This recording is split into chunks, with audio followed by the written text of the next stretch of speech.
one song. All right, so tonight's event, I didn't introduce myself. Hi, my name is Precious, and I'm part of the Manny's team. I work with Manny and the rest of the Manny's crew, directing programming. So before we get started, I would be remiss if I didn't introduce you to the rest of the team. So Ram, raise your hand. Ram is our Director of Operations, the keeper of all things tech and Zoom. If you have any questions, please see him. Manny, of course, behind the amazing Nancy Pelosi, is the leader of the ship. And Tomas is in space somewhere. He's our Director of Research. He makes us look really smart because he does all the reading and the work. And finally, our events assistant, Kojin, greeted you all at the door. So tonight we have a really important conversation that's going to be really rich because our speakers are simply amazing. Many of you may have first encountered Professor Cobb or Dr. Cobb watching MSNBC or CNN, or maybe even before that, you read his book, The Devil and Dave Chappelle, or The Audacity of... No, you didn't write that one, you wrote about it. I'm so sorry. So sorry, y'all. The other dude wrote it, and he wrote about that dude. But since then, he has gained even more prominence. He was one of the featured historians in the 13th documentary on Netflix. He recently won a Peabody Award for his Frontline documentary, and he's done 2 Frontline documentaries, correct? Yeah. Yes. He's very modest, and so he doesn't really give you a bio, so you have to kind of wing it. Currently, Dr. Cobb is a professor of journalism at the Columbia School of Journalism, as well as a staff writer for The New Yorker. Mm-hmm. And from that, he and the editor of The New Yorker, David Remnick, have published this incredible book, The Matter of Black Lives, which will be discussed in detail tonight. Our guest moderator is Greg Bridges from KPFA. I'm really excited about this because Greg is DJ. So we're gonna have like a musical sort of jazzy, hopefully, my dad's really excited, experience of this conversation. In addition to his work at KPFA, he is a part of the Hard Knock Radio team, and his show is on Monday nights called Transitions to Traditions. On Traditions. Oh, I'm so sorry, it's been a long day. But we are so excited. Thank you all so much. Your support means a lot. And now I'm gonna stop talking because you're not here to see me. You are here to hear these great guys in conversation. So let's give them a round of applause.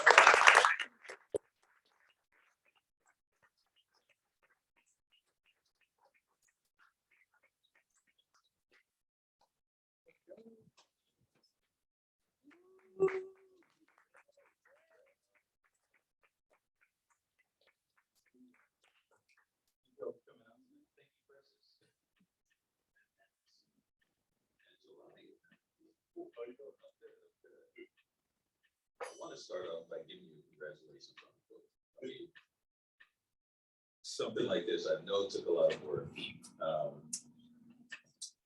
And I know with this coming from the New Yorker, there was a lot for you to choose from. Mm-hmm. How did well, yes and no. Well, how did you whittle it down to this little pamphlet here? So, my running joke about this is it's 828 pages, and I said that we made it this size because we knew people were still working out from home. And so we started with 3,000 or 3,500 pages of stuff. And, the process, and then I'll go back and talk about how the book came about. So last summer of 2020, in the midst of the discord and anger that was being expressed in literally thousands of streets across the country, the New Yorker editors were thinking about what was the best approach to this story, like what should we be publishing to contextualize what was happening. And in a brilliant stroke of inspiration, the magazine republished James Baldwin's just incendiary essay, Letter from a Region in My Mind, which people may know better as The Fire Next Time. So the book, The Fire Next Time, is about 85% of that book is the essay Letter from a Region in My Mind. And so we republished it, and it shot to the top of the New Yorker, most read stuff. And that in turn sparked a conversation about the work in the New Yorker that has grappled with the question of race or with matters of race. And the reason why I said yes and no was that the New Yorker started in 1925, and early on it wasn't. There weren't Black writers. There wasn't any kind of overt exploration of themes of race. Then when Black subject matter started to appear in the 1930s, 1940s, really like in the 1940s, it was around jazz and jazz criticism. And so it was overwhelmingly white writers addressing Black artists. One glaring exception from that was Rebecca West's piece, Opera in Greenville, which is a chronicle of a trial that takes place, that takes place in the aftermath of what's generally recognized as the last lynching in South Carolina. And so she writes about this whole trial, which is a kind of strange echo because I looked up that work when I was in South Carolina in 2017, writing about the trial of Dylan Roof. And so there were these two New Yorker writers separated by 60 years, writing about similar events in the same state, with the same sort of racial implications. And so we thought that we wanted to look at like the work that could be almost in dialogue with Baldwin over time. And I thought of things, David Remnick thought of things, and then the archivist, Aaron Overby, thought of a lot of things. And before you knew it, we had like this huge stack. So I said, I want to print all this stuff out and and read it and start getting a feel for it. And David was like, don't print it. Because I hadn't seen like what the file was. And so then we just started kind of going through and reading this work methodically. We would read over the weekends and talk at 9 o'clock on Tuesday nights. And so from 9 o'clock to sometimes to midnight on Tuesday, we would just kind of, what do you think about this? And what about this? And this piece. And what we tried very hard to run things in their entirety. There were a couple of pieces, Rebecca West's piece and Calvin Trillin's piece, The Letter from Jackson, which we excerpted. But most of what you see in there was run in its entirety. And because the New Yorker does long form journalism, it got really big really fast. And so that's how we did it. That's how we started calling it down. Tuesdays with David is what we said. It's a trip that you mentioned in two different trials that were being covered so many decades apart, because as I was reading some of the essays, I kept thinking, yeah, the more things change, the more they stay the same. There was so much of today that I saw in the writings that came out yesterday. Yeah. With the James Baldwin essay, that was one of those things too, where I saw so much of today. And there's a portion of the essay where he writes of a kind of appreciation for the folks who have to, yes, sir, and no, man, navigate their way through conditions so that they can, make money to put a roof on a school, or fund the science department, or bring in new books. And it was interesting reading that while thinking about the California lottery and how that was voted in under the I won't say pretense, but under one of the conditions was that it would fund public schools. Some of the funding would go towards public schools, and you look around public schools in California now, and they are in a dire state. Reading that essay also made me think about what's happening with the HBCUs and the promise from this president for $45 billion, which has been dramatically whittled down. Right. And the condition of, in light of that, what's happening at Howard University and different things right now. As as you were putting this together, what were some of the things that you were seeing from past essays that related to today's happening? Oh, I mean, a lot. I mean, it's hard to even kind of summarize that. You know, so first the Baldwin essay, it really got to the heart of everything we were talking about the hierarchical nature of American life and our evasion of what that means, what the implications of it are, and how that hierarchy was created in the first place, the violence that was implicit in that. And you know, when Baldwin talks about the police and Harlem and housing conditions and all these things are things that we're being confronted by in summer of 2020. You know, because all of a sudden, you know, people saw George Floyd die in the horrific, brutal way that he did. And to their credit, they didn't allow that to be framed as a singular incident, as a singular bad cop on a singular corner in a singular city. That they began searching for answers and understanding the systemic context of this. And I think that's all, you know, Baldwin. When you think about, obviously, the Rebecca West piece, also Luke Mogelson's piece from Minnesota, which is really amazing. But, you know, in covering, he was on the ground there, and he did such a phenomenal job that I actually give that piece to my students as an example of how you do reportage under those circumstances. But when you look at that, it echoed, you know, 1965 in Watts. You know, it echoed 1967 in Detroit, in Newark. You know, there are a whole array of places where you could have seen, you could just drop Luke in, and he would have been reporting, you know, similar narratives, similar stories. And so, you know, it wasn't, it was a kind of familiarity. Even going back to quoting Baldwin, he said, well, you know, the song is never new, but it always has to be sung, you know? What was the reception of that essay when it was first written in 1962?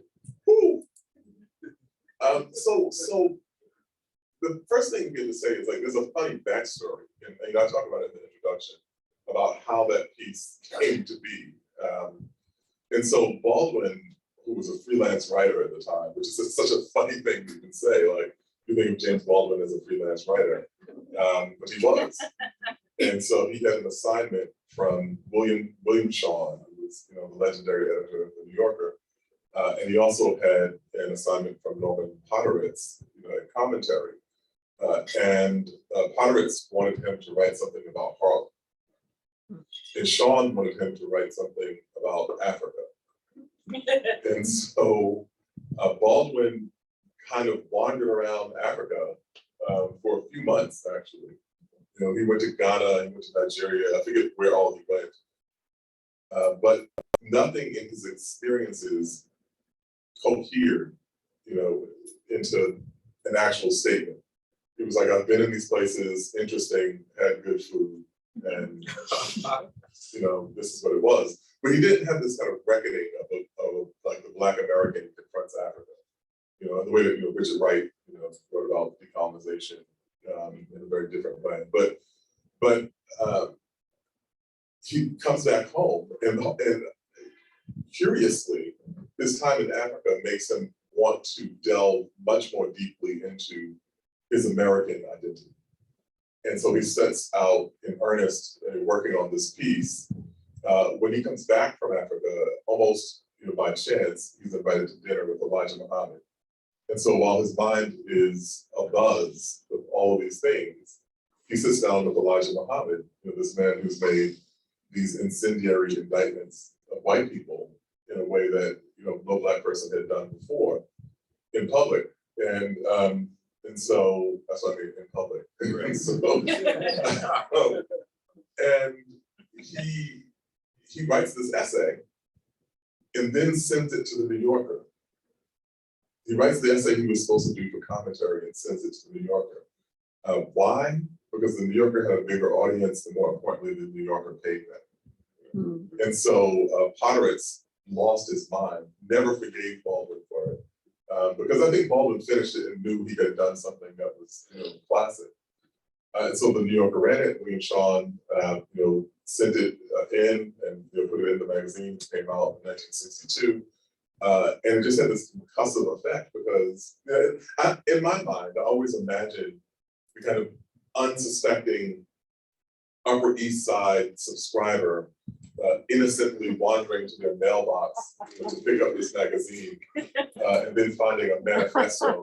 And it's the kind of the broken china as they kind of drop their coffee cup, because it's not simply talking about race.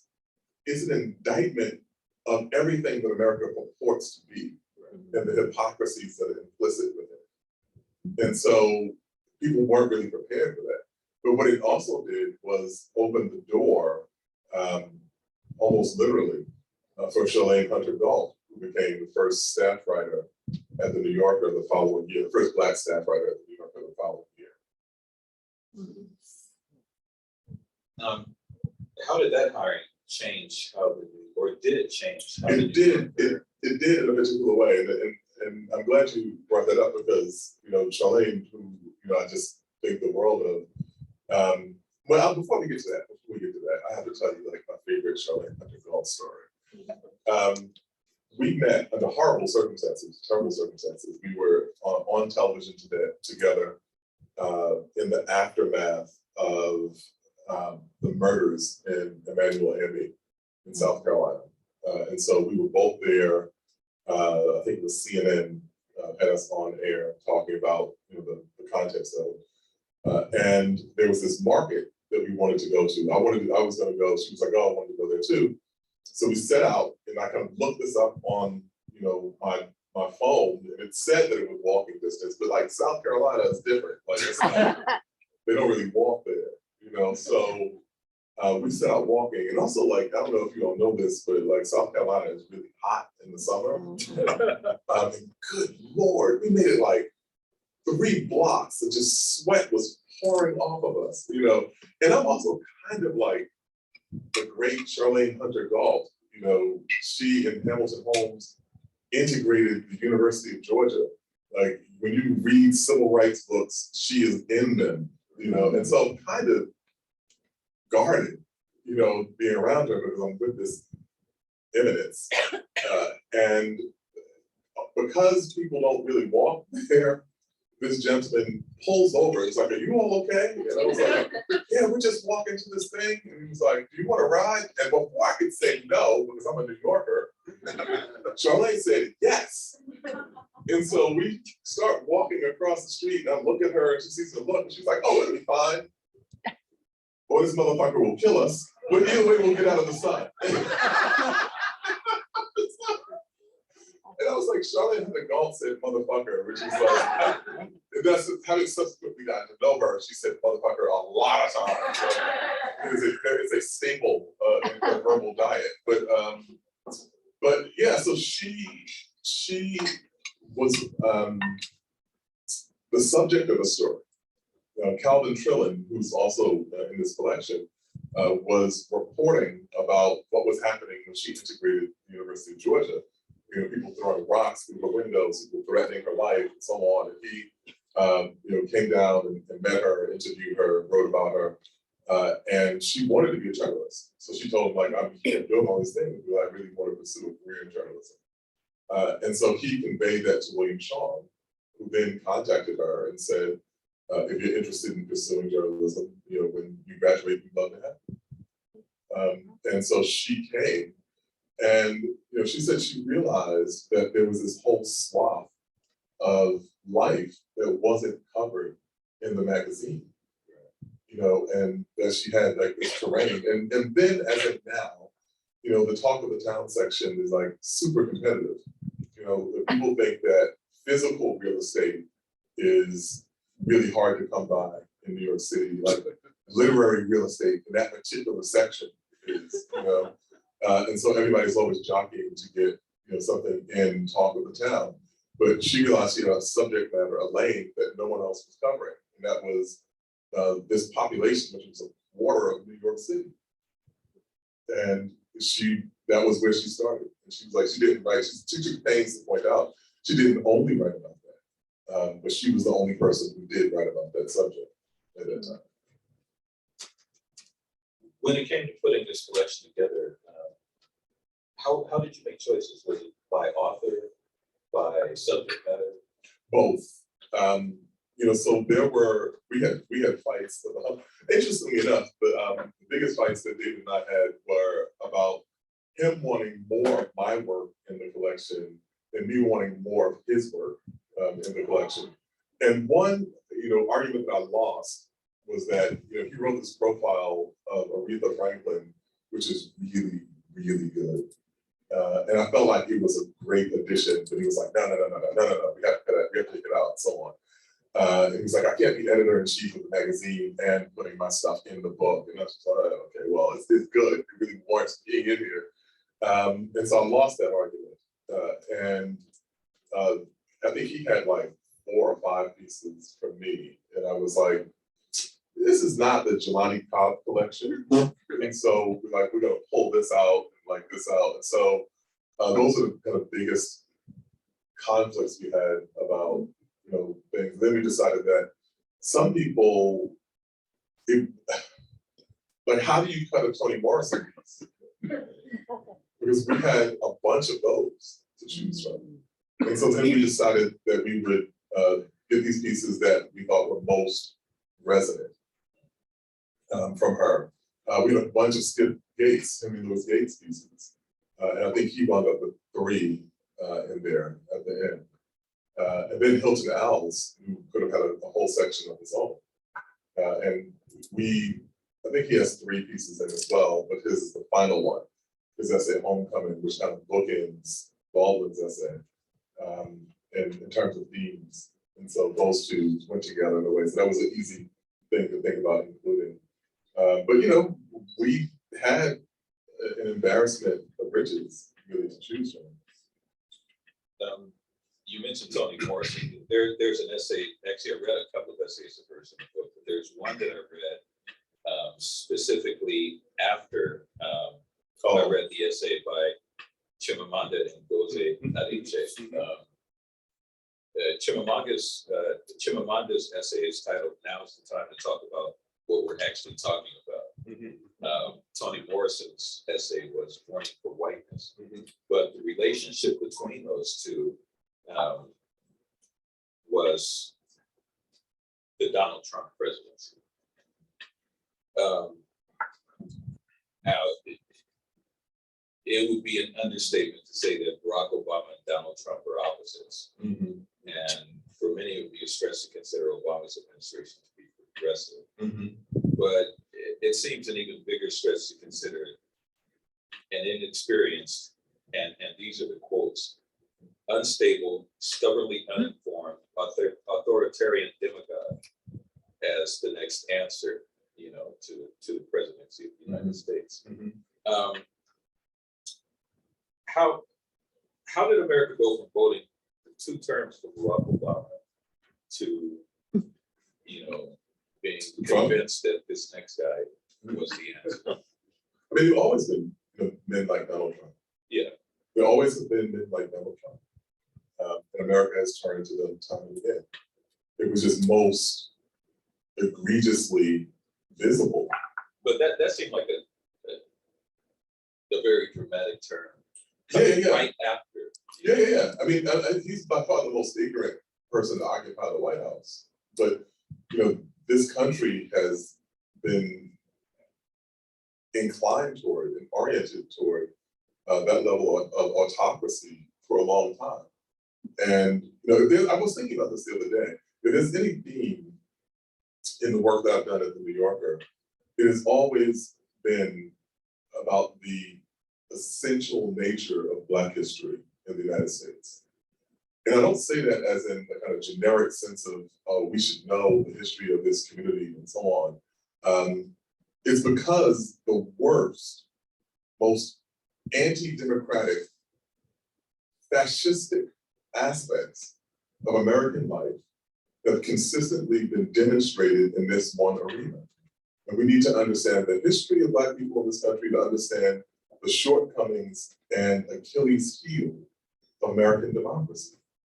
And so when W.E. Du Bois said that America will destroy ignorance, or ignorance will destroy America, he was talking specifically about the way that race could be manipulated in this, in this society, could be used to undermine to the extent that we have democracy is through that avenue. And so in looking at Chimamanda's piece and looking at Toni Morrison's piece, there's something I wrote after the election that kind of looked at that same sort of question, and it kept coming back to,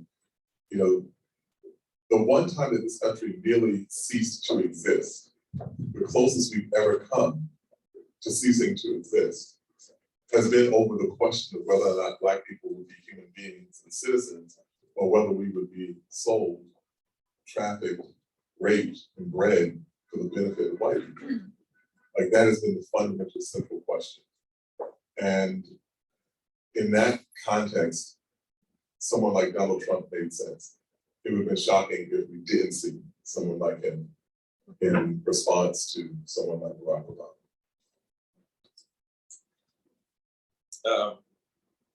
Chimamanda also takes us beyond the wordplay of the media in 2016. She points out some of the imbalance of journalism during this time. How did you see journalism differ from the Barack Obama years to the Trump year? So I don't think journalism in a really big sense changed. I think that the flaws in journalism were present in the Obama era, and they were present in the Bush era. They've been present for a really long time because we have a media that's still a fairly homogenous institution in terms of who really has power and who makes decisions, and we have a media that has become shockingly cozy with the people whose power they're supposed to be a counterbalance to, which is how we wound up in the Iraq War. And so a media that could be played the way the Bush administration played them is the same sort of media that could see Donald Trump in 2016, give him unlimited airtime with no sense of what exactly they were doing, have dollar signs in their eyes because Trump was a genius at creating spectacle, which in turn drew viewers, which in turn raised ad revenue. And that was as far as the analysis went. And so our media has had like these shortcomings for a really long time. I mean our mainstream kind of large institutional media, not necessarily local media, not necessarily alternative media, et cetera. There are a lot of things that fall under the rubric of the word media. But when we're talking about those institutions, they've been failing in that way for a really long time. And Trump simply highlighted yet again what their shortcomings were. How did you get to New York? Usually the 2 train.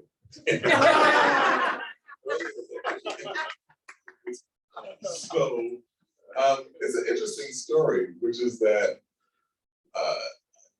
and this is like, it's funny to me, it's like kind of comical because as a young person, when I had these aspirations, I was trying to figure out what I wanted to be and what I wanted to do. And I always tell it took me 7 years to finish undergrad because I went when I had money. And when I finished undergrad, 7 years after I started, and I was foolish enough to want to go to graduate school after that. People were like, what? You want more education? How long it took you to finish this? And I had the good fortune of taking a class with a professor named Rosalie Garland Thompson, who was hugely important. And she wrote my letters of recommendation. So if you like what I do, and you can say she was part of it. If you dislike what I do, you can blame her. But she's fortunate to be with us tonight. She's right here. So moving back to that, I came across a New Yorker in my early 20s, and I started reading it seriously. And I was like, I think I'm gonna write for them. But I was so naive. I didn't know that like everybody wants to write. I was like, oh yeah, what can I write for these people? And I also didn't countenance, and then Ta-Nehisi has talked about this too a good bit, because he and I went to college together, went to Howard together, and we were talking about just how white the magazine world was. Like you would, in any given month, go to all of the marquee publications on a newsstand. There would not be a single Black or Latino writer in any of them. And so there was just like no way to break in. And so I just wrote. I wrote for a lot of Black publications. I wrote for a lot of small publications. I did lots of stuff. And then, when I was 41, a good friend of mine who was on a board with David Remnick had a dinner party, and he was like, "I'm going to sit you across the table from Remnick. Say something smart." And no pressure. And I was like, okay. So I met David, we talked, and he was like, "You should write something for the magazine." And I was like, sure. By this point, I was like, that's not gonna happen. And he gave me a contact at the magazine, which was Amy Davidson, who's one of my dearest friends now. And she was like, "Would you be interested in writing something?" And I was like, "Sure." And she was like, there was this little news blip out of Florida about this homicide with no arrest. And so, would you look into it? Maybe there's a story there. And the person who had been the victim of this homicide was named Trayvon Martin. And that was the first thing that I wrote for the New Yorker. And at that point, it wasn't even what it became. It was just this kind of, that's interesting. But this really is what they say it is. And so the first thing I ever wrote for them was something called Trayvon Martin, the parameters of hope. It was like, what does it mean to have a Black president and to still have these sorts of things happen? Right? So that's how I got there. It's interesting that you used the word hope. I was just about to talk about the essay you wrote for Rock X. Oh yeah. And this was published about a month before the 2012 election. Yeah. One of Barack Obama's campaign slogans during his first run was hope. Mm-hmm. Just that single word. And for much of Black America, hope means one thing. We hope for employment. We hope for equal rights. We hope for, a real and fair justice system. But for white voters who voted for Barack Obama, what do you think they were hoping for? I don't know, like credit? I don't know.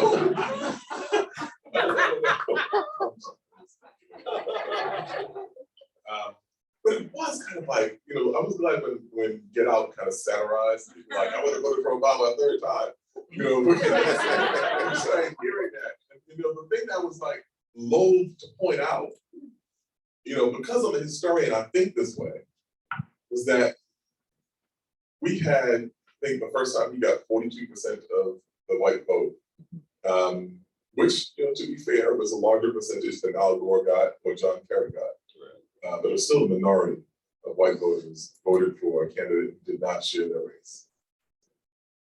And I pointed out that the majority of Black people have been voting for candidates who didn't share our race since the 15th Amendment gave us the right to vote in 1870.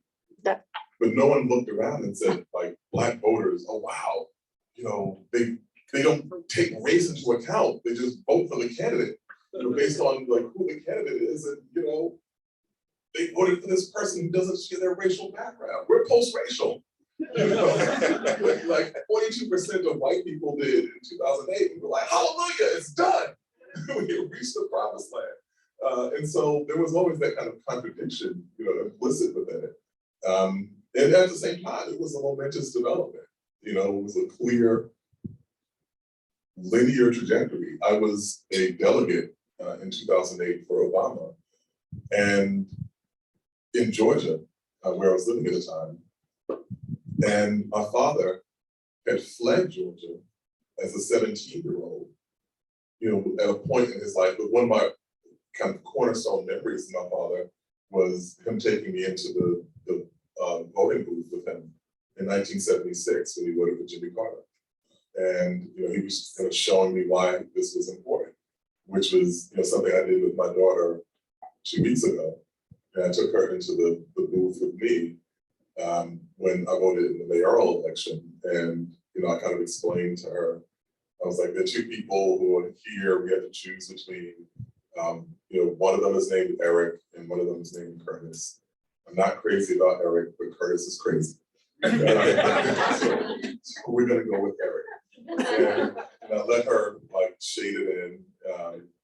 And then we went over and put the machine, put the ballot in the machine. Then I immediately gave her some candy. She's 4.5. So I immediately gave her. Already teaching her the lesser of 2 evils. Well, yeah, you know, but I was also teaching her the idea of have a positive stimulus associated with civic participation. Right. So I was like, the next time democracy is in jeopardy, there will not be somebody named Cobb going like, I meant to vote, you know.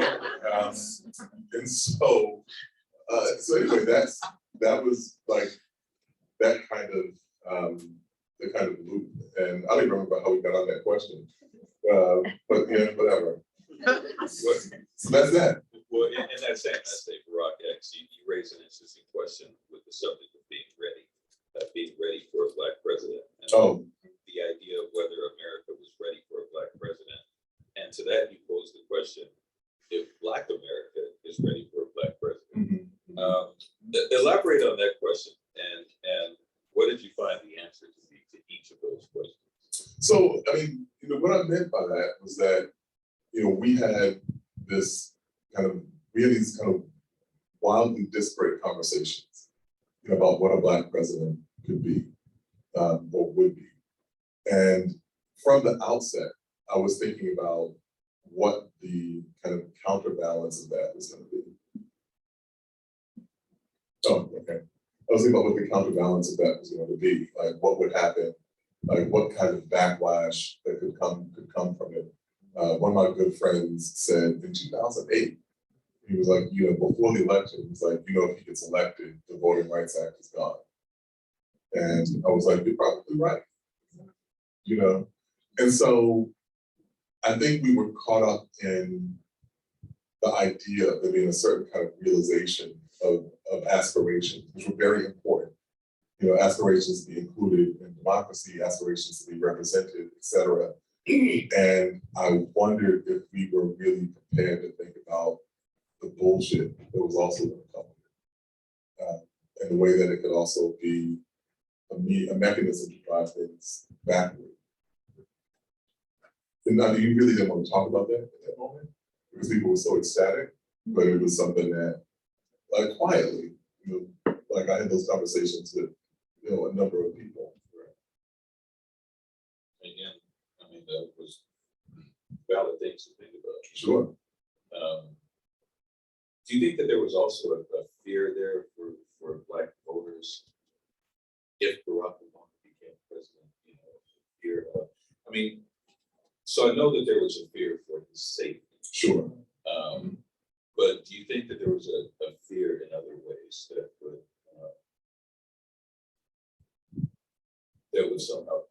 show up in different ways? You know, the fear of retribution, or, you know, different things like that. I don't know. I mean, the thing that I got, the fear that I've heard most commonly was for his safety. Like, I remember in the primaries when I was going around in South Carolina, yeah, there were Black people who straight up said they weren't going to vote for him. This woman told me, oh, he has those 2 little girls, he needs to be around to raise them. You know, John Lewis told me, you know, when I interviewed him for the book that I did, he said, look, you know, those of us who saw Martin Luther King die have never gotten over it as a generation. He was like, we have never gotten that far from the idea that, like, if there's really one among us that's truly legitimately great, they will take him from us, or take her from us, you know? And that was a fear, so much so that, like, you know, Michelle Obama had to address it during the campaign. And so that was, like, I think the kind of the the main fear that I heard articulated by people. Even, when he got the nomination in Denver, and those confetti cannons went off, everybody in that stadium jumped, because we were all on edge.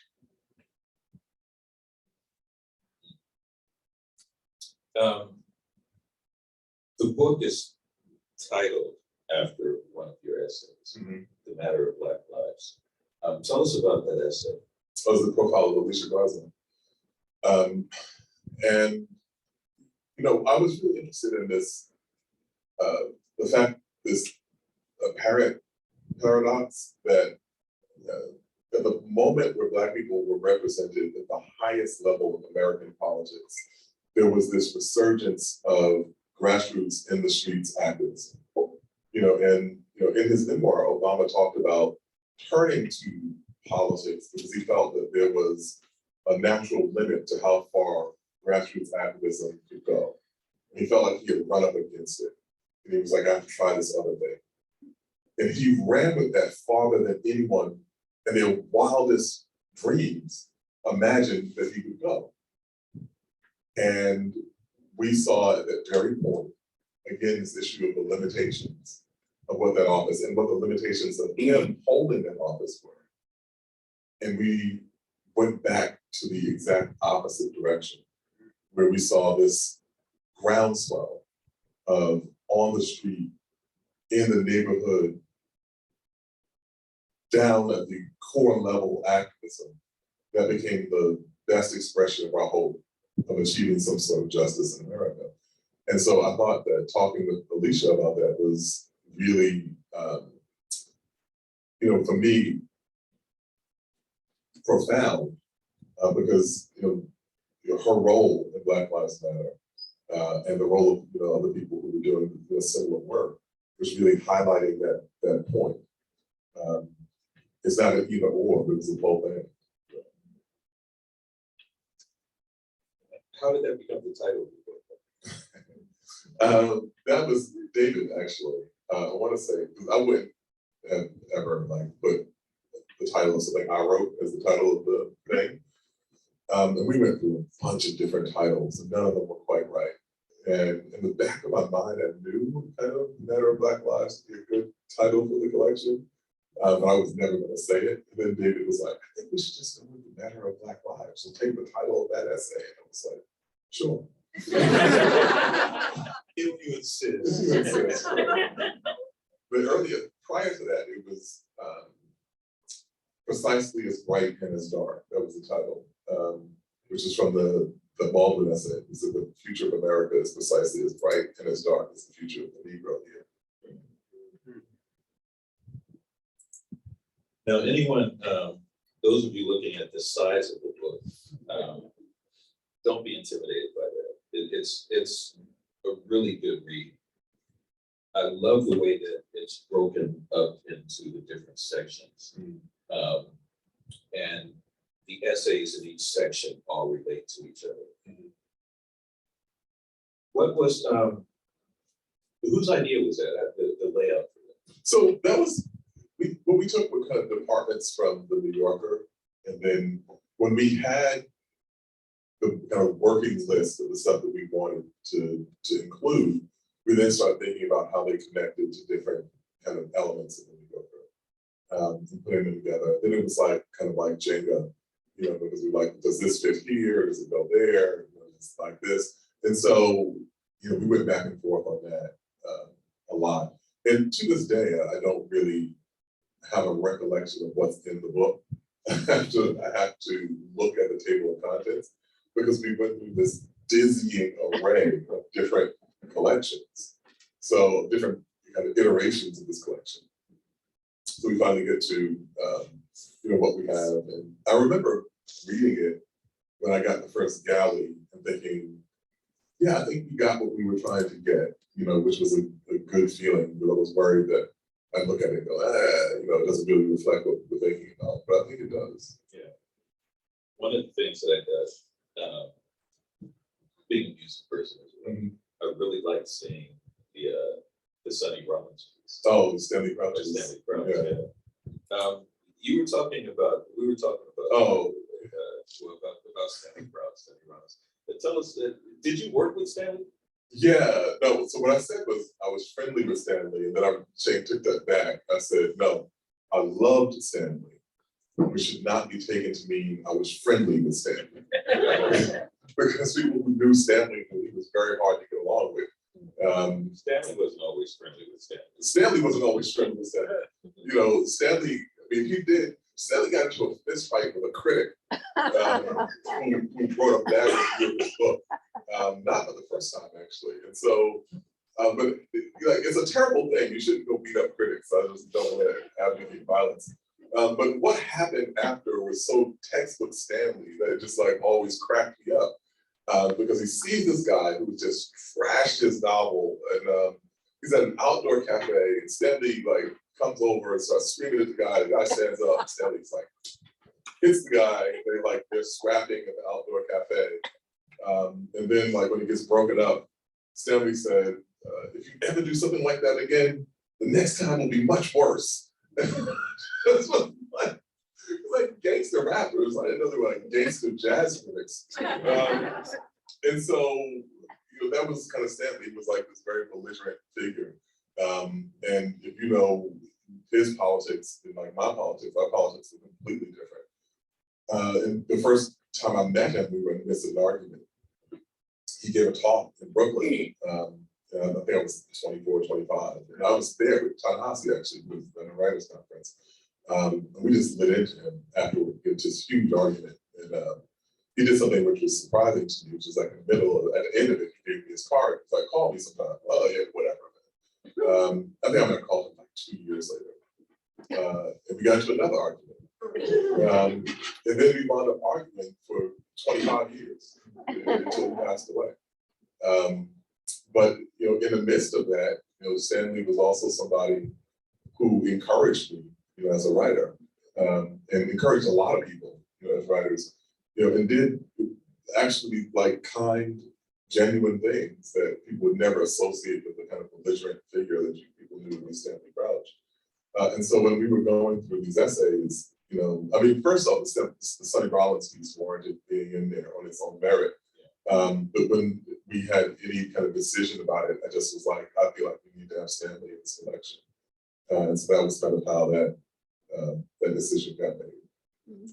Yeah, I was telling you, I had the pleasure, the honor of hearing Stanley Cross and Amiri Rocket conversation. Yeah, which is that was pretty intense. It's basically like Ali Frazier, you know, how those terms were been. Yeah.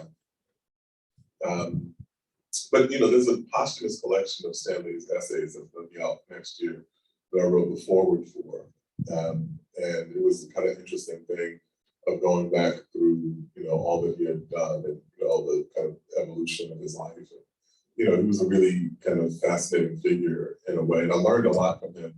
And I always use him as an example of there were a lot of people who I had similar politics to who really did not invest in me in any significant way, and sometimes the opposite. I had bad experiences with them as an aspiring young person. And here was this person who I agreed with about almost nothing, but was legitimately interested in trying to kind of help me get to the things I was trying to do with my life. And so I'll always be grateful for that. It seems like, I don't know if this is how it was for you, but sometimes it seems like we may learn more from those we disagree with. Sure. Those who are already on our side. Sure.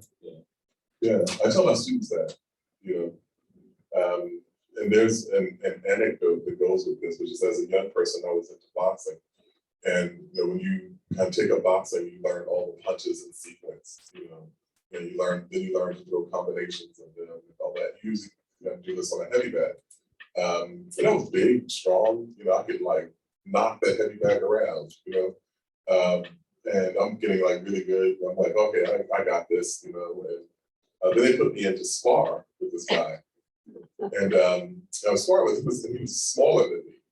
So I was like, oh, okay, I got this. And you know, he's doing this very weird thing, which is that he keeps moving strangely. He keeps moving his hand like this.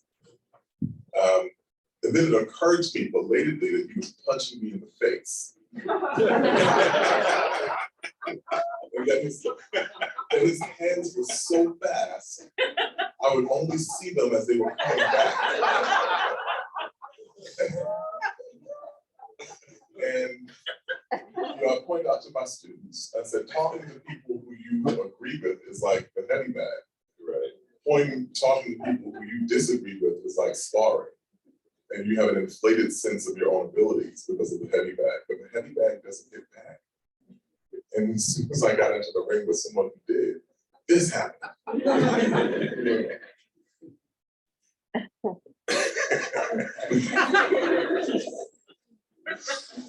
Oh, man.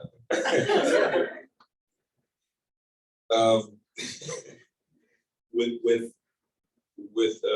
as you said, you whittled this down from like the 3,000 pages that it was before.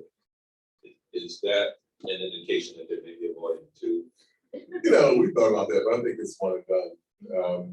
But I hope that this inspires people to kind of go back to other content in the New Yorker.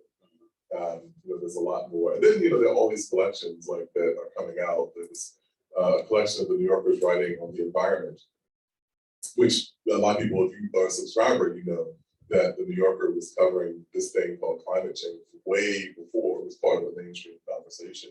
And that was largely in response to like Bill McKibben's work, and then later Elizabeth Colbert's work. And so, we did a collection of that. There's a chronological collection of work from the 1940s, and 50s, 60s, and so on. So some of that work I think will find the light of day in other kinds of collections. Maybe not one that's kind of specifically built around this. What are some of the things that you talk to your students about in terms of writing? I mean, some of them are going to be looking to come to the New Yorker one day or different things like this. Yeah, I try to steer those students away from the New Yorker. And what I mean by that is this. I have students that I have like walked over to my editor and been like, we need to publish this person. Those are almost never the students who show up and are like, I want you to get me into the New Yorker. And the difference is that usually, because the New Yorker has a particular cachet, there are people who would like to have it be published in it as a feather in their cap. But I don't know if that means your work is good enough or kind of where that's coming from. But one of the first students I ever brought to an editor was the most unassuming young lady. She has written this essay, her name is Taylor Eldridge, about being committed.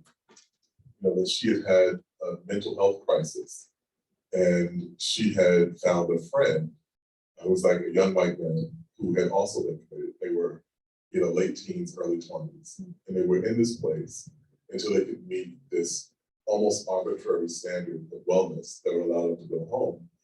And eventually he did, and eventually she did. And it was about the kind of relationship across gender, across race, across socioeconomic background that they forged with each other. It's an extraordinarily delicate piece of writing. And I would encourage anyone to Google it when you go home. And I read it and was like, immediately, I don't even know if I told her.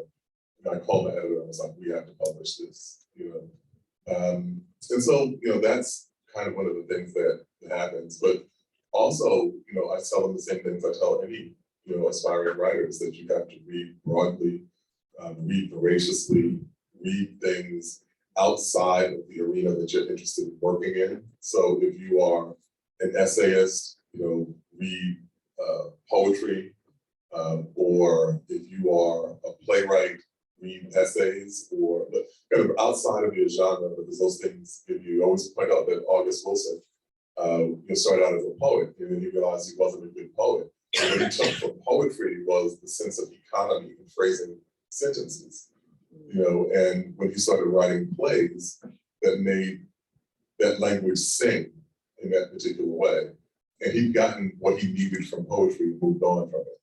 And so I always encourage my students to do other things, to observe photography, music, like all of these kinds of creative mediums, and they all interact, kind of give people some sort of ballast, to work that they're interested in doing. How are topics or assignments decided for the New Yorker? Usually collaboratively. So there's something I'm working on now that my editor brought. No, thing I'm working on, I brought to my editor. But sometimes something will come up and my editor will reach out to me. And we also have another tradition, which I think is very good, which is that we sometimes have pitch meetings where we come in and pitch stories that we don't intend to write, but we think might be good for someone else in the publication. So as a matter of fact, I don't know where it is, but there's a profile of Chestnut Wooden that is somewhere in the works, and I pitched that. And it's like, I don't think this is a piece for me, but I think that, there's like 3 or 4 people who I listed who might be interested in doing it. And so, sometimes things float around in that way too. And for the editing process, it is as intense as it is rumored to be. My best example of this was a fact checker one time when I was in Ferguson. I described these 2 other towns as being adjacent, which I knew to be adjacent because I drove through one town and saw a sign that said, "You're now entering said other town." The fact check came back and said, so there's about 200-foot strip of a third town that runs between these 2 towns. So for a split second, you were in neither of those towns. So we can't describe them as adjacent. And so it ran in the New Yorker as nearby. And I was like, what kind of person are you? Like, wait. And then the other kind of part of it is with all things digital, like with my editor, who I've been with for almost 10 years, she'll take something out and send it to me for revisions, and then I'll put it back in. And then she may either leave it in or take it back out. And we have these conversations in margins, these kind of editorial conversations that are very much similar to a married couple trying to not have an argument in public. Where people are like, "Do you have the keys?" "No, honey, I told you." And it's like that, what this kind of thing. Where it's like, I wanted to know about this particular thing, but I don't see is there an answer to it, And so that's what that process is like. Do you have any questions from the audience? Yes. Hi, Dr. Cobb. It's nice to see you in person. Thank you. Sort of a challenging question when we think about the murders of unarmed Black men by police officers. And we also think about lynchings. These are sort of extrajudicial assassinations that are never held accountable. Right. Is that a fair parallel to draw? So yes and no. If I'm thinking about this in the most nuanced way. So the reason I say yes and no is that the murders of Black men at the hands of the police are distinct from lynching in terms of purpose.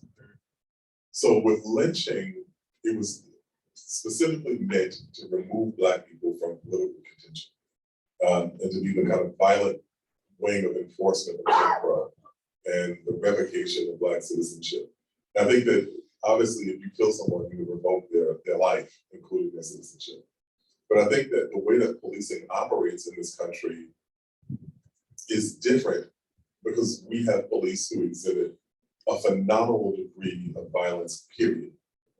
That we have a problem with violent policing that has been disproportionately violent toward Black people because of racism. And so it's the most extreme example of an extreme phenomenon. When, I kind of said, Derek Bell, the late legal scholar, wrote the story about the space traders, in which, what would happen if all the Black people in the United States were taken to outer space. And I said that, you know, if that happened, about 2 weeks later, white people would be like, "Oh, these police are violent as shit." You know, because the violence is thought of as being something that's directed at people of color, it almost camouflages the extent to which we have a generally hyper-violent state in this country on multiple levels, and is manifest in the behavior of police. And so, I mean, that's a very nuanced answer, but if we want to just say generally, yes, it is the expendability of Black life that makes people able to commit lynchings with impunity, and also to commit extrajudicial assassinations of people with impunity, and people will not suffer consequences for the same reasons. And just a little plug, you can see that Derek Bell, Space Traders, that was part of a trilogy called Cosmic Slop. Oh, that's right, yeah. And it is available on YouTube now. I just watched it maybe a month or so. Oh, wow, that's funny, yeah. Another question from the audience? Yes.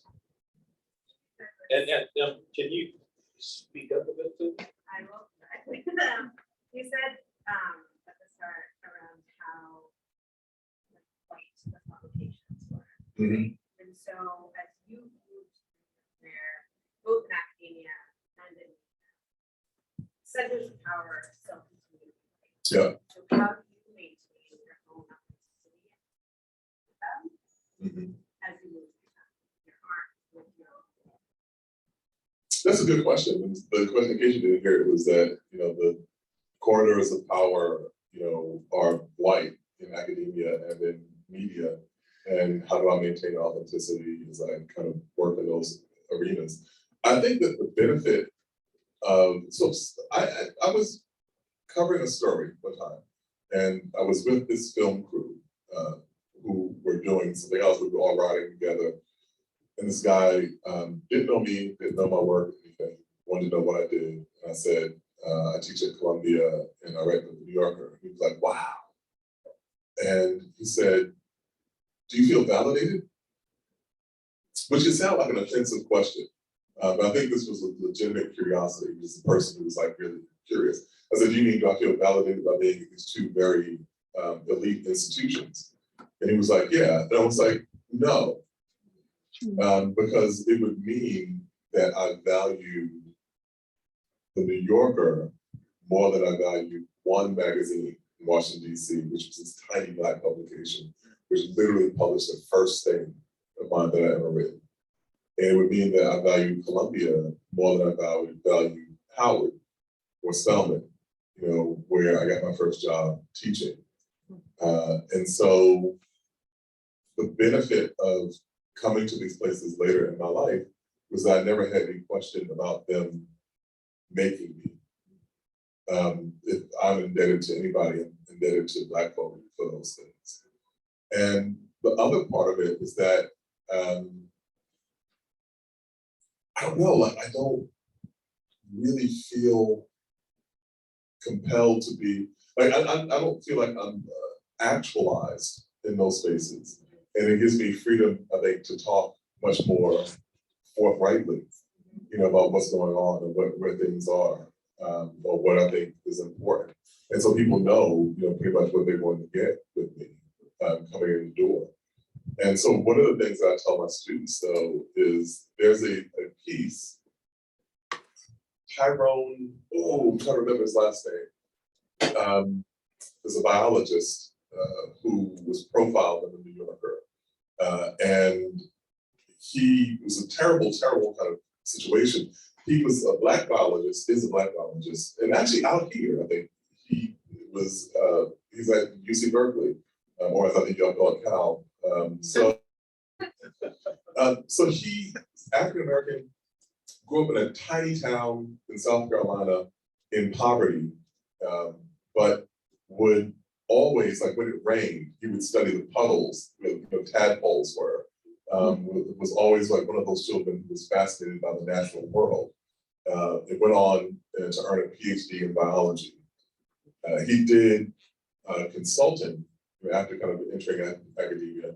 He did consulting for various companies, and one company that he was working for had a fertilizer that turned out to be creating defects in frogs, which is a good indicator that it will have similar impacts on humans. And very naively, he comes to the people who he's consulting for and says, hey, we can't use this anymore. And instead, they launch a campaign to discredit him. And people think he's paranoid because he's saying they're sending people to conferences to dispute my arguments after I give a paper. They're following me. They're doing these things, which people think is paranoid. And only in discovery for a completely separate lawsuit do memos come out that indicate that they had coordinated a campaign to discredit him. What does this have to do with what you just raised as a question? In one of the memos, it said, he is Black, he comes from a poor background. He likely has always felt like an outsider in the world that he operates in. We can use this to our advantage to shake his confidence in his own findings. So I can give my students that essay, that article, because you have to know clearly who you are. You have to be very certain of who you are. And the fact was that his response to that was brilliant. He said, I've known thousands of white men like you, people who grew up in advantaged places and went on to do the things that were pretty much expected of you. But me, I came from a place with dirt roads, and I'm now at the top tier of academia. You don't know anybody like me, and I know thousands of people like you. He was like, I have the advantage, not you. And so that's the best answer I can give about that. That's the favor that racism did for me.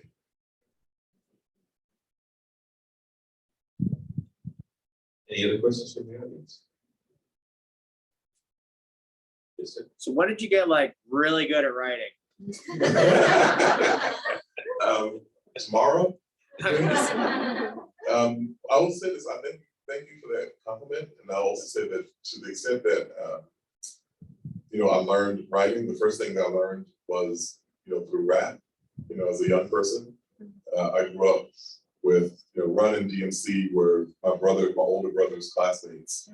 And LL Cool J was my 8th grade classmate in junior high school. I grew up in Queens.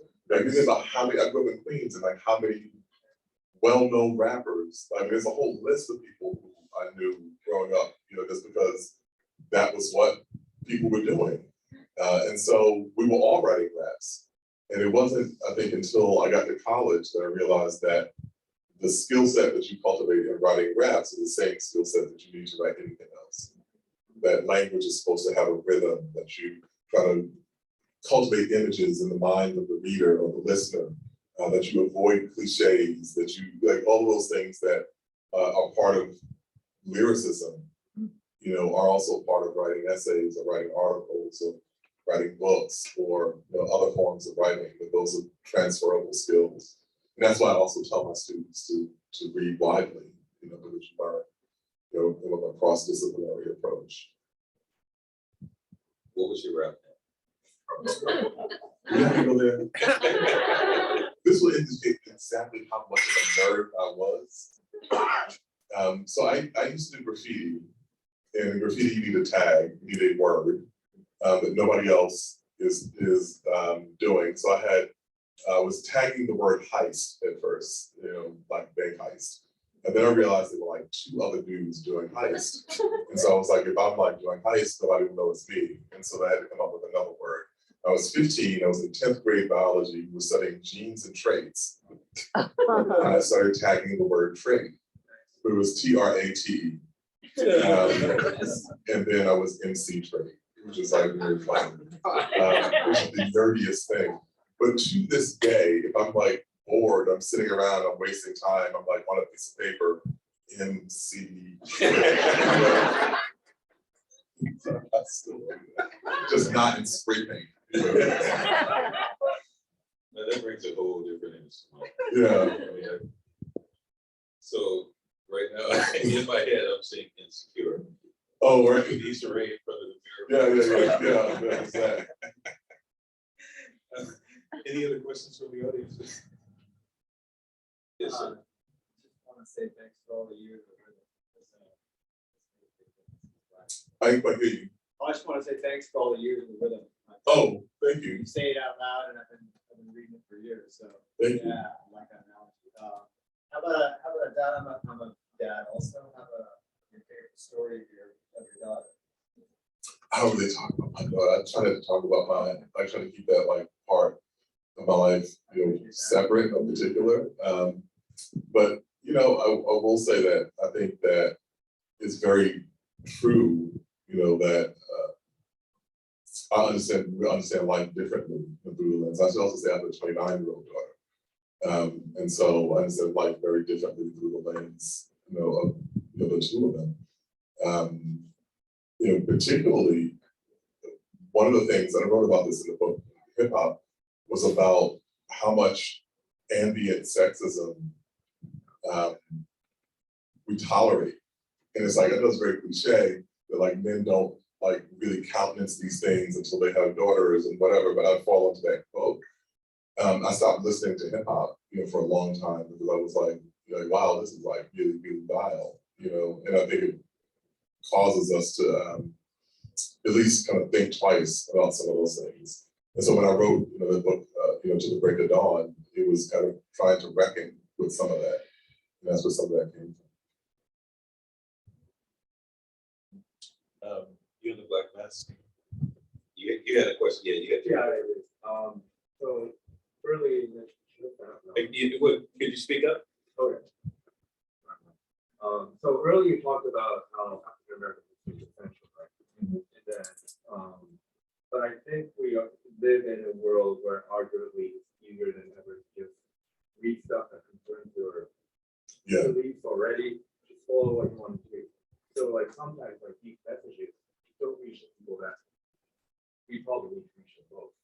But I'm kind of curious how, maybe in the newsroom or with the students, if there's been any discussions about that. Like how should we approach that today in this like social media world? There are. I mean, so the conversation happens in the classroom.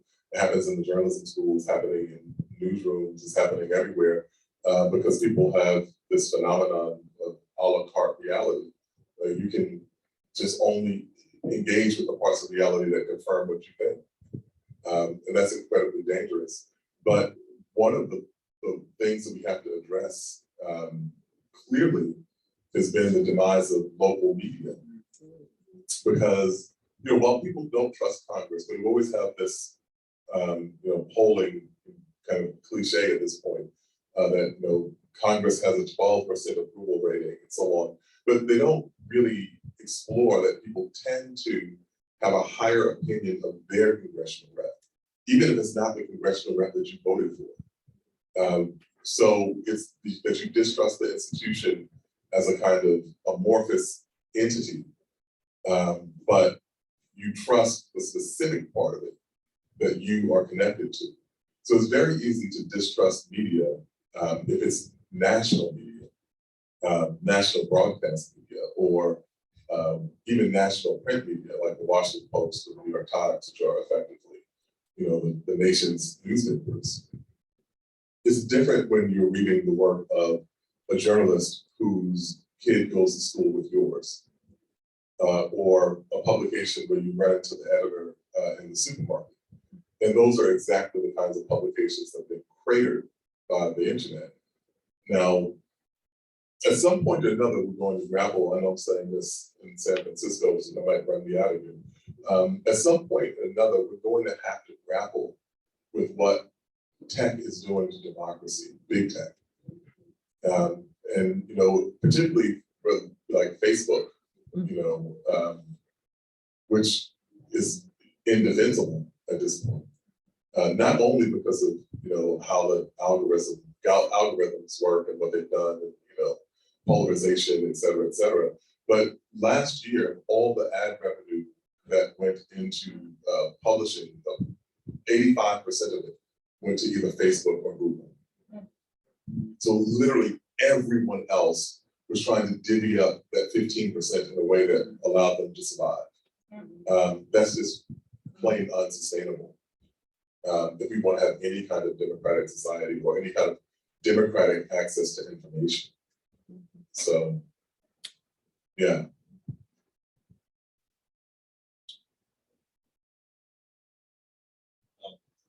Back Oh, here, Lord. and then I. Precious actually raised it first, like, so one Precious. Oh. No, when you were talking about your tagging days, it reminded me of one of your essays, one of my favorites, Mhm. that you wrote about your high school. Mhm. And basically the story of the high school and where it is now. And I was wondering if you could just talk a little bit about, you mentioned Queens a lot, but Mhm. how did Queens shape you? How has New York in a way? Oh, so it's interesting, Queens is statistically the most diverse county in the United States. And I tell people that everywhere that I go, because that is very key, to the point where I grew up in Queens. A generation before me, there's another person who is about a generation older than me, who is also from Queens, who has been in the headlines, if I know overthrow the government, but that person grew up in Queens when it was the second whitest borough of New York City. So literally in that kind of span of time between his birth and my birth, Queens began this transformation that really by the 1980s was astounding. And that was partly because of the 1965 immigration reform law. And if I had any doubts about that, I went to Plow, on 18th Street for brunch, because I'm here enough that I actually have my spots. And this woman came up to me and said, I'm a journalist and I'm also from Queens. I was like, oh, you're my cousin, And we sat down and started talking. Her family's from India. And she said, she was constantly amazed by the fact that her family traveled all the way across the globe to get to the United States, across the United States to get to New York, and then settled like 4 miles from the airport. But this is where we landed in New York City, great. So find a place that's near this airport. That's my joking reference for how Queens became so diverse so quickly.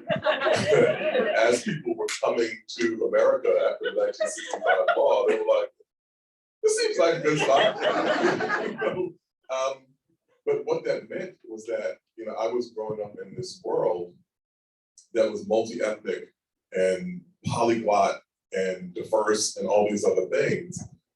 And there was this other tier of people who were increasingly resentful, wondering where these people came from, what kind of religion they practiced, and so the language that we saw being deployed in 2016 on the campaign trail was shocking to some people, but it was very familiar to me, because it was the language of that older generation of white Queens residents, satirically embodied by Archie Bunker, the character from All in the Family. People forget that show was set in Queens. And it was about a person who mentally looked at the world the same way that Donald Trump does. And so those things were not coincidental. But for me, and also being of the first generation of Black folk that were able to get homes in Queens in direct relationship to the Civil Rights Movement, and having family that came from Alabama and Georgia, I've always kind of understood that my mission in life was to validate what my parents' hopes have been. The same way that I think a lot of children of immigrants feel that way. That you were brought here for a reason. And so my parents are very clear, and my father had a third grade education, that the hope was that I would be able to do things in life that they couldn't do. And so I've always been, I've always been kind of had a sense of that. And, it's also immunized me against any idea of imposter syndrome. You know, I've never doubted that I belonged in a particular place, or I understood how difficult a road it was for my father to make a life in third grade education, and be like, nope, I belong here. I also tell my students all the time that actual imposters almost never have imposter syndrome. So if you're wondering if you belong someplace, you probably do. Okay. Oh, my wait, professor. Yeah. I'll be called on. So professor, and then the black shirt, and then I'm nervous now because, you know, I did the reading, I promise. As you know, one of the best tools that we have in higher education is the whole way of analyzing culture that we call generally theory. And right now, of course, theory, in particular, what people call, without understanding it, critical race theory, is getting demonized in the public imagination. And you know, you write about Derek Bell and Kimberly Crenshaw recently, and of course, they are people who helped give us what we call specifically critical race theory, but theory in general is a very useful tool. Do you have any sense of how we can talk about theory in a way that is comprehensible in a public conversation, and how we can kind of rehabilitate the utility of that idea, because it crosses a lot of disciplines. It helps us really understand how the world and society operates in very useful ways. And how do you do it in journalism? We don't do it in journalism. We don't do it very much in journalism. And I think that, so here's one thing, like we tend to have these conversations in the academic world, not even just about the humanities, you know, very often in the sciences too. And they're insular, sometimes by design. But we still live in a democratic society or a society that's attempting to be democratic. And so what the majority of people think and what they're inclined to believe still matters. And we have this gap between those two worlds of understanding. And it's intelligible, it's visible in things, certainly in the vaccine discussion that we have now. It's visible in, you know, the way that misinformation proliferates, you know, in social media with a kind of unchecked sensibility. And, you know, one of the kind of best examples of this was when, you know, some years back when the rapper B.O.B. Was on Twitter, you know, exclaiming that the earth was flat and that we'd all been taken for a ride by big geography. And what became apparent early on as people were ridiculing them was that more people believe the world is round than can credibly explain why we know the world is round. And so there's that gap, and that's fairly basic knowledge. When we get to more complicated things or more complicated analyses of things like culture, we have an even more profound gap, and we don't do the work of translating that very well. And so I think that there has to be some sort of effort that we democratize the knowledge that we have and the way in which that knowledge is shared. Because, I mean, we've all had academic assignments where they were virtually unintelligible to the average reader. And I'm kind of, I remember in graduate school wondering, like, did this article have to be this dense? Like, I understand it because I'm a person that is in graduate school and I have a stipend to be able to spend 2 hours reading this paragraph until I discern what exactly it is that it connects to in terms of what I'm thinking about with something else. Most of the time that doesn't happen. And so we find ourselves in two completely, like, wildly different places. And the results are predictable. And so I think that there are people, like, we, you know, talked about Cornel West, I mean, just going all the way back to class. You know, we talked about Cornel West when he came and visited Howard, you know, which, you know, weirdly enough, he was, I don't remember why, but he was like in the hallway while we were in your class. And we're like, that's Cornel West standing in the hallway. It was like this weird random moment. You know, but Cornel has done that, you know, over these years. And, you know, being a person that has been able to make fairly complicated ideas acceptable, or at least intelligible to people, legible to people. And so I think that's just, I don't have a kind of succinct answer other than to say that we need to have people who are invested in the work of translation. So you in the black shirt, and then the person in the blue cap. Thank you so much. I also wanted to just say thanks for your last section in New Yorker around the Dave Chappelle thing. Oh, the thing that got me run out of town. Yeah. Yeah. As a trans person, I appreciated it, and I'm sending it to Thank everyone. you. So I'll be on your couch.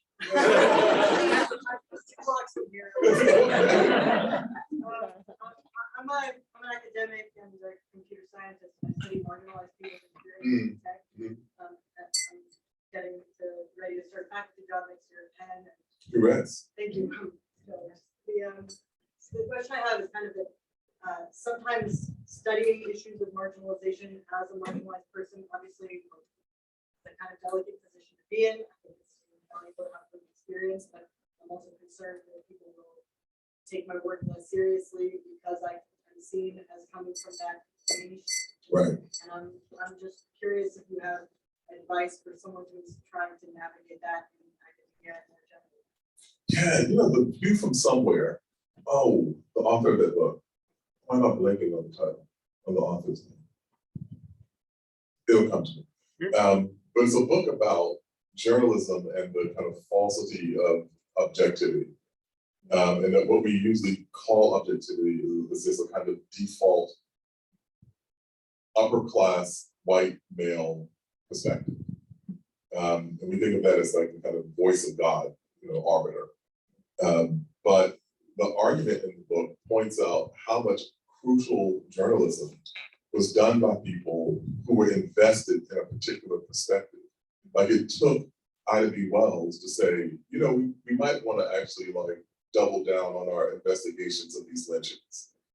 And yeah, I have friends who've been lynched. I understand it, and I'm a Black woman, and I have this relationship to this topic. But when you go back, you know, a lot of this work, you know, is done. There's a whole abolitionist press, you know, and so, you know, Frederick Douglass as a journalist, and there's a pro-labor press, you know, that does crucial work, you know, the muckraking, you know, journalists at the beginning of the 20th century. And I'm just talking about this in journalism. But the fact of it is like, sometimes people will have those perceptions and there's nothing you can do about it other than to keep doing good work. Because I think that the world catches up to you, you know, and that may be the thing that has to happen. And I also, so this is just kind of outside of that and kind of going back, you know, to talking about it being important that you know who you are and so on. I mean, it's so crucial that people establish, especially in academia, that you establish networks of people who are supportive of you, supportive of your work. There's a very kind of subtle and sometimes not so subtle, like attempts to undermine people's confidence in themselves. I mean, that happens. You know, one of the reasons I think is that in the academy, unlike sports, where you have clear statistics, you know, or some other like marketing, where you have sales numbers, our product is our intellect, which is subjective, which means that, you know, I had the benefit of studying history with David Remnick, the great biographer, who has 2 Pulitzer Prizes and a MacArthur Award. And I was talking to someone who didn't know my relationship to David, and was like, he's overrated. And I was like, do you have any idea how many languages David speaks? Because I don't. Every time I talk to him, he says something in a different language, you know? And so is that the nature of that? Like people never have to concede that you're actually good at the thing that you're good at. which is why it's important to find like-minded people and surround yourself with people like that as you go about doing the work that people will eventually have to catch up with you for.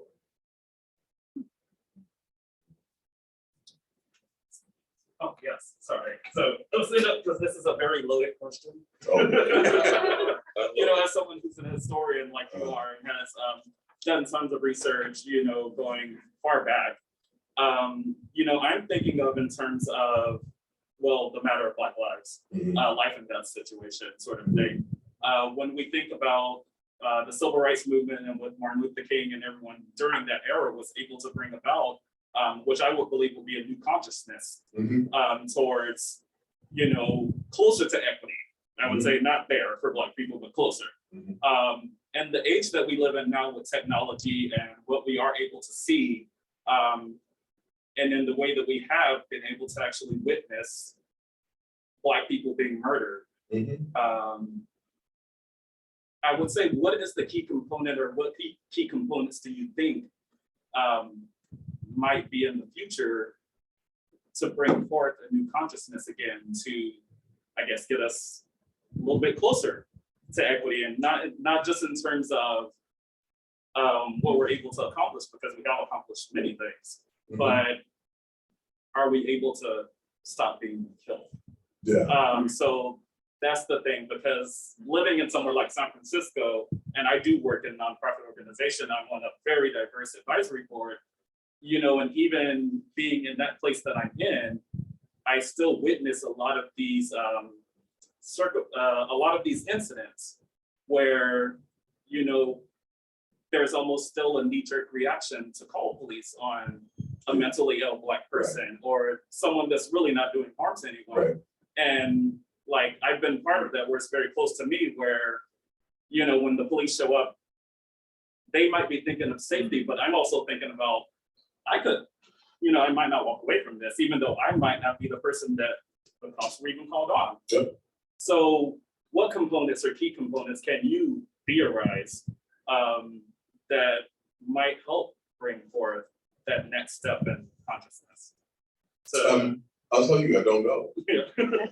But I think that's exciting. You know, I think that's in a good way, because like we can reverse engineer it. That when we look at the generation that produced the civil rights movement, it's the experience of post-World War II. In that moment, you know, people who have, you know, come through that point were born, the baby boomers born in the course of the war, immediately after the war. You know, King, of course, is born before the war, but you know, that generation, the dawning Cold War, which Derek Bell wrote about, the emergence of television as a medium, which meant that, you know, the Cold War and television meant that the racist behaviors of the Deep South could now be broadcast to the world and now become part of Soviet propaganda, which could also impede the US in its foreign relations with emerging countries in Africa. All of a sudden, racism in Birmingham became very expensive in a way that it had not been before. You can't, at the moment, say we need all these things to come together to create a lane that allows for significant racial reform. But we have these confluences all the time. We're just in this moment of technology and networking and social media, both the good and the ill, you know, elements of it, of the profound exposure of the social inequality and the economic inequality in this country, the escalation of wealth at the very top tier, which impacts whole swaths of American society that once thought themselves secure, which creates incredible opportunity. And so right now, the thing that I'm finding most interesting is the possibility of the emergence of an actual legitimate American populism. You know, because when we've talked about populism before, we've talked about George Wallace, the kind of racist brand of populism that turns disgruntled white people against everyone else. We don't really talk about Henry Wallace, who brought about was a proponent of an inclusive, interracial form of populism that sought to address the ways in which large numbers of people across different backgrounds are being economically exploited, and the ways in which racism facilitated that. You know, that's the tradition of the Poor People's Campaign with Dr. King. That's the tradition of the early populist movement in this country before it kind of veered in a different direction. That's the tradition that Reverend William Barber is working in now. And so, you know, I don't know what's happening here, but I think that that's actually a very real possibility in American politics in a way that it hasn't been in ages. And so we're at, kind of fertile moments, and we never know when it is. And I always say too, what I've learned about observation of social movements is that it's the fallow periods that are most important. You have to keep doing this because you never know when that spontaneous breakthrough moment happens. You know, when Rosa Parks refused to give up her seat, she wasn't the first, she wasn't the fifth, she wasn't the 50th Black person to refuse to give up their seat. But on December 1st, 1955, the world was primed in a particular way that could have an implication that no one, not even Rosa Parks, knew at that moment. And so I think that's why it's important to keep that.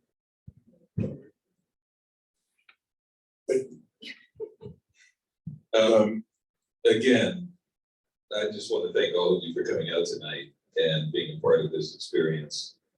Jelani, a big thanks for the conversation.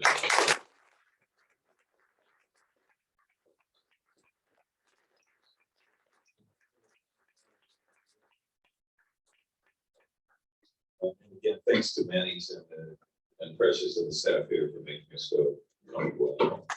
So much.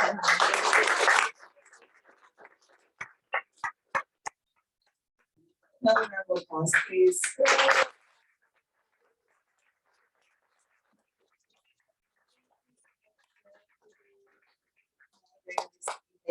And to all of you, I know we've gone over time, but the conversation was just so rich.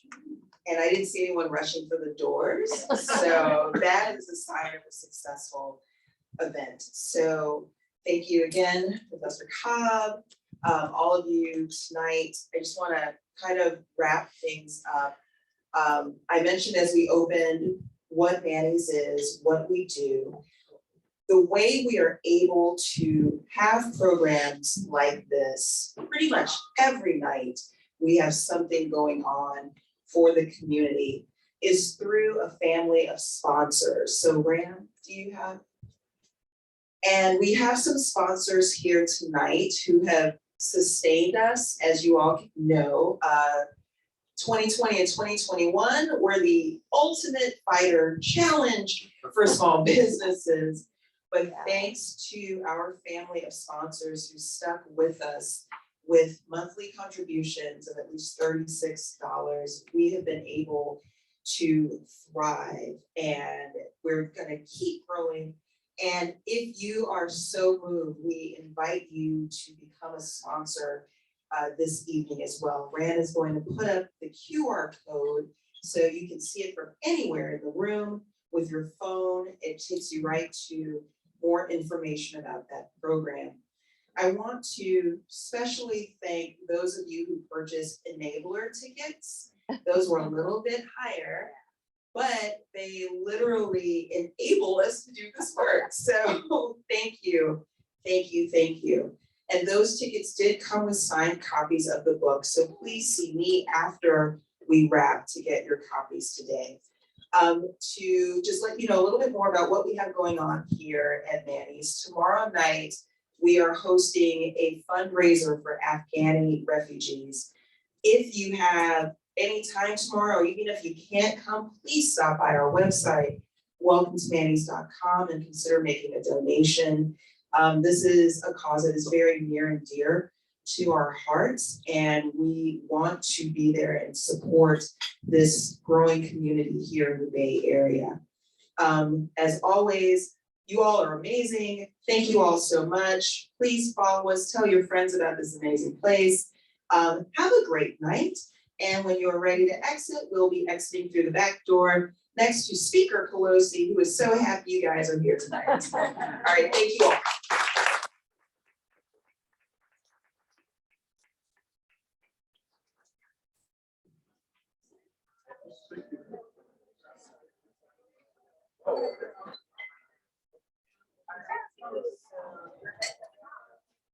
Thank you very much.